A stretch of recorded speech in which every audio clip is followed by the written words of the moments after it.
friends. cannot happen in a vacuum, right?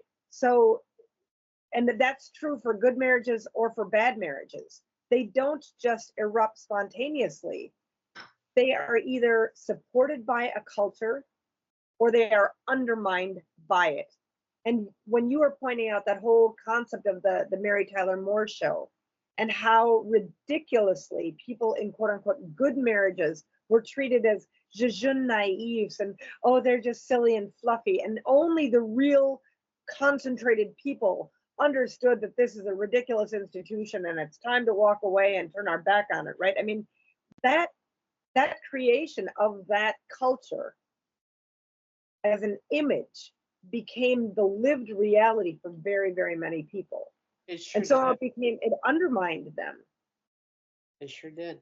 And once upon a time, that same culture used to propose to people that the lived reality of marriage, though challenging, was truly beautiful, right? So we have to work not only to make sure that our own personal marriages are resting strongly on those key foundational underpinnings, but that we're also demanding of the culture to tell the truth about the goodness of marriage.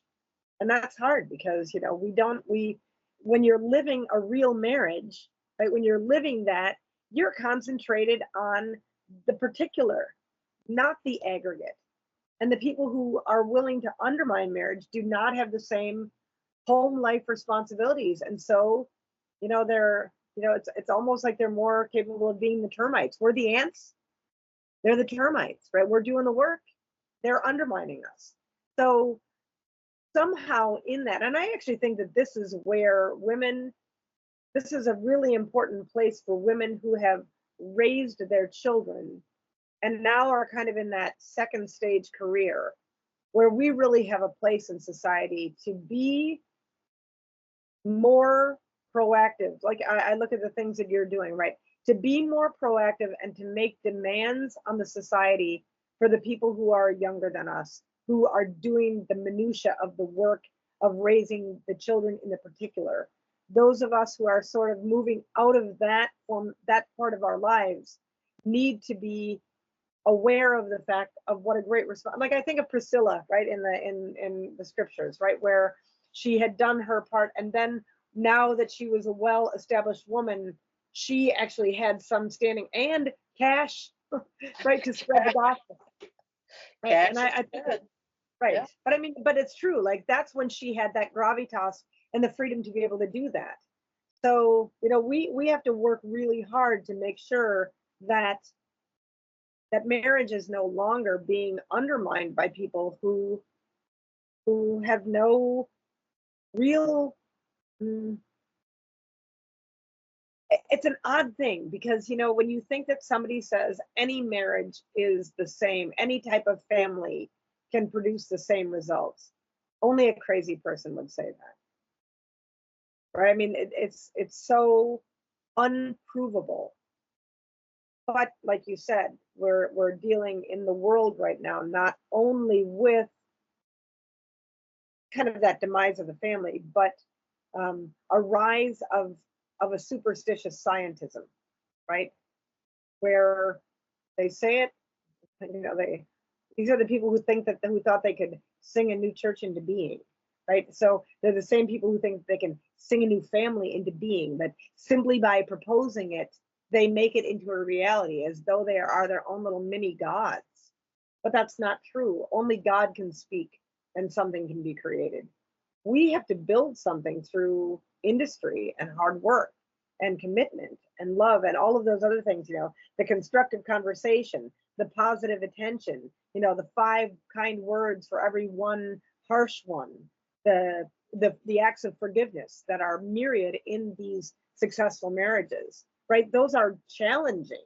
It's much easier for me to stonewall or to lie to you or to be defensive or to be critical of the way that you're living your life or be contemptuous of you, right? I mean, those are easy things for the human person to do.